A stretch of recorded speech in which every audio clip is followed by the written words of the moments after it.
ಬೆಂಡೆಕಾಯಿ ಕರಿ ಮಾಡೋಣ. ತುಂಬ ಟೇಸ್ಟಿಯಾಗಿರುತ್ತೆ ಈ ಬೆಂಡೆಕಾಯಿ ಕರಿ, ಹಾಗೂ ಬೇಗನೆ ಆಗುವಂಥ ಬೆಂಡೆಕಾಯಿ ಕರಿ. ರೊಟ್ಟಿ, ದೋಸೆ, ಚಪಾತಿ ಯಾವ್ದ್ರ ಜೊತೆ ತಿಂದರೂ ಒಂದು ಒಳ್ಳೆ ಕಾಂಬಿನೇಷನು.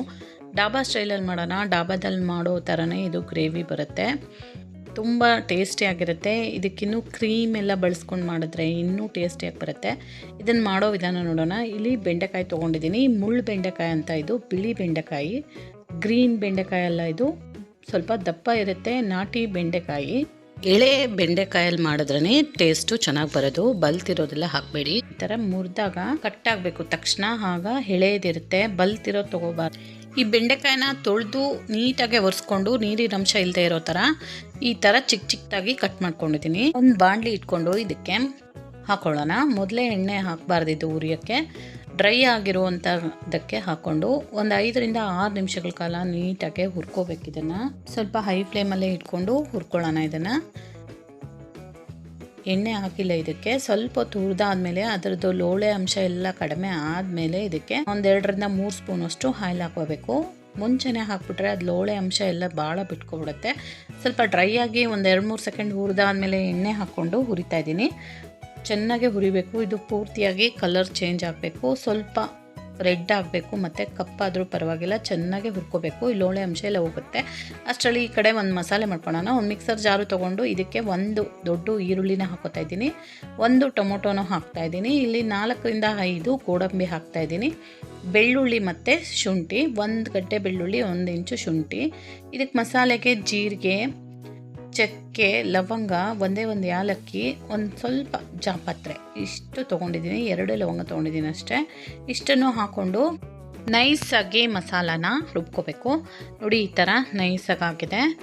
ಈ ಕಡೆ ಬೆಂಡೆಕಾಯಿನೂ ಚೆನ್ನಾಗಿ ರೋಸ್ಟ್ ಆಗಿದೆ. ನೋಡಿ, ಕಲರ್ ಚೇಂಜ್ ಆಗಿದೆ. ಈ ಥರ ಕೆಂಪಾಗಬೇಕು ಎಲ್ಲ ಕಡೆ, ಕೈ ಬಿಡದೆ ಉರಿತಾ ಇರಬೇಕು. ಇನ್ನೊಂದು ಬಾಣಲಿ ಇಟ್ಕೊಂಡು ಇದಕ್ಕೆ ಸ್ವಲ್ಪ ಆಯಿಲ್ ಹಾಕ್ಕೊಳ್ಳೋಣ. ಅಲ್ಲಿ 1-2 ಸ್ಪೂನಷ್ಟು ಹಾಕಿದ್ದೆ, ಇಲ್ಲಿ ಒಂದು 3 ಸ್ಪೂನಷ್ಟು ಆಯಿಲ್ ಹಾಕ್ತಾಯಿದ್ದೀನಿ. ಇದು ಸ್ವಲ್ಪ ಕಾದಾದಮೇಲೆ ಇದಕ್ಕೆ ಈರುಳ್ಳಿ, ಟೊಮೊಟೊ ಎಲ್ಲ ರುಬ್ಬಿರೋ ಕಾರಣ ಇದಕ್ಕೆ ಹಾಕ್ತಾಯಿಲ್ಲ ಒಗ್ಗರಣೆಗೆ. ಈ ಮಸಾಲೆನ ಡೈರೆಕ್ಟ್ ಹಾಕ್ಬಿಡೋಣ.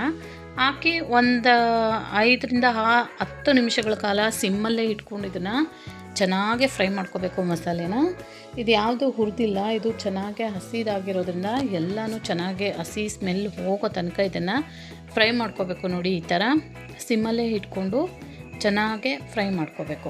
ಒಂದು 10 ನಿಮಿಷ ಆದಮೇಲೆ ಇಲ್ಲಿ ನೋಡಿ, 1 ಸ್ಪೂನಷ್ಟು ಖಾರದ ಪುಡಿ, 2 ಸ್ಪೂನಷ್ಟು ಧನಿಯಾ ಪುಡಿ, ಉಪ್ಪು ಹಾಕ್ಕೊಳ್ಳೋಣ. ಇದಕ್ಕೆ ಚಕ್ಕೆ ಲವಂಗ ಎಲ್ಲ ರುಬ್ಬಿರೋದ್ರಿಂದ ಮೇಲೆ ಗರಂ ಮಸಾಲೆ ಪುಡಿ ಬೇಡ. ಇಷ್ಟನ್ನು ಚೆನ್ನಾಗಿ ಮತ್ತೆ ಫ್ರೈ ಮಾಡ್ಕೊಳ್ಳೋಣ. ಇದು ಖಾರದ್ದು ಸ್ವಲ್ಪ ಖಾರ ಸ್ಮೆಲ್ಲು ಕಡಿಮೆ ಆಗಲಿ ಅಲ್ಲಿ ತನಕ ಇದನ್ನು 1-2-3 ಸೆಕೆಂಡು ಫ್ರೈ ಮಾಡಿ ಇದಕ್ಕೆ ಮಿಕ್ಸರ್ ಜಾರುಗೆ ಸ್ವಲ್ಪ ನೀರು ಹಾಕ್ಕೊಂಡು ಮಿಕ್ಸ್ ಮಾಡ್ತಾಯಿದ್ದೀನಿ. ಮತ್ತು ಒಂದು 5-6 ನಿಮಿಷ ಇದನ್ನು ಹೀಗೆ ಕುದಿಸ್ಕೋಬೇಕು. ಈ ಸ್ವಲ್ಪ ನೀರು ಹಾಕ್ಕೊಂಡು ಈ ಮಸಾಲೆ ಮತ್ತೆ ಚೆನ್ನಾಗೆ ಕುದ್ದಾದಮೇಲೆ ಇದಕ್ಕೆ ಬೇಕಾಗುವಷ್ಟು ನೀರು ಹಾಕೋಣ. ತುಂಬ ಹಾಕಬಾರ್ದು. ಒಂದು ದೊಡ್ಡ ಗ್ಲಾಸಲ್ಲಿ 1 ಗ್ಲಾಸಷ್ಟು ನೀರು ಹಾಕಿದ್ದೀನಿ. ಇಷ್ಟು ಗಟ್ಟಿಯಾಗಿರಬೇಕು ಅದು ಗ್ರೇವಿ.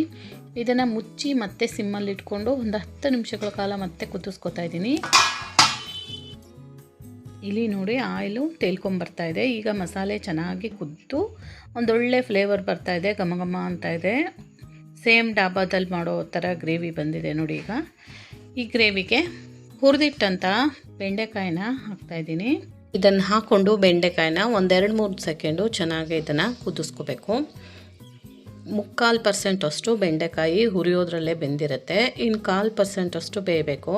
ಹಾಗಾಗಿ ಕುದಿತಾ ಇರೋವಂಥ ಮಸಾಲೆಗೆ ಹಾಕಿ ಒಂದು ಪ್ಲೇಟ್ ಮುಚ್ಚಿ ಒಂದು 5 ನಿಮಿಷ ಬಿಟ್ಟರೆ ಸಾಕು, ಬೆಂದಿರುತ್ತೆ. ನೋಡಿ, ಈಗ ಬೆಂಡೆಕಾಯಿ ಪೂರ್ತಿಯಾಗಿ ಬೆಂದಿದೆ, ಚೆನ್ನಾಗೆ ಕುದೀತಾ ಇದೆ ಮಸಾಲೆ. ಈಗ ಕೊತ್ತಂಬರಿ ಹಾಕ್ಕೊಳ್ಳೋಣ. ಸ್ವಲ್ಪ ಲಾಸ್ಟಲ್ಲಿ ಕೊತ್ತಂಬರಿ ಹಾಕ್ಕೊಂಡು ಸರ್ವ್ ಮಾಡ್ಕೊಳ್ಳೋಣ. ನೋಡಿ, ಈ ಥರ ತಿಕ್ಕಾಗಿರಬೇಕಿದು.